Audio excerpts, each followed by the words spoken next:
పెళ్ళిప్పుడు మంత్రాలు చదివిస్తారు, లేదా అన్ని మతాల్లో ఏదో చెప్పిస్తారు, అయిపోతుంది, ఓతు చెప్పిస్తారు, అన్నీ అయిపోతుంది. అవి ఫాలో అవుతున్నప్పుడు కూడా ఎవాల్యుయేషన్ చేసుకుంటూ ఉండాలి. మనం అనుకున్న విధంగా ముందుకు వెళుతున్నామా లేదు, వెళ్ళకపోతే ఎందుకు వెళ్ళలేకపోతే, నాలో ఏమన్నా వేరే భావాలు వస్తున్నాయా, అసంతృప్తి ఏమన్నా వస్తుందా, ఈ అసంతృప్తి కారణం ఏమి, దాన్ని ఏ రకంగా నేను తగ్గించుకోవాలంటే నీ సహకారం ఏంటి, నీ పాత్ర ఏంటి ఈ అసంతృప్తి రావడానికి, లేకపోతే నాలాగా నువ్వు కూడా అసంతృప్తి లోనయ్యావు అని ఒకళ్ళు పర్సనల్ గా కౌన్సిలింగ్ చేసుకోవాలి.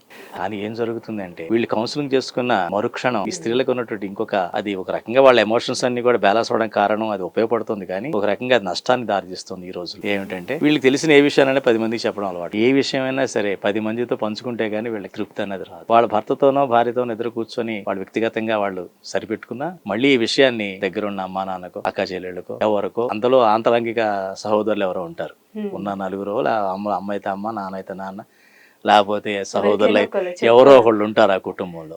వాళ్ళకి ప్రతిరోజు వీళ్ళు రన్నింగ్ కామెంటరీ పంపిస్తూ ఉంటారు.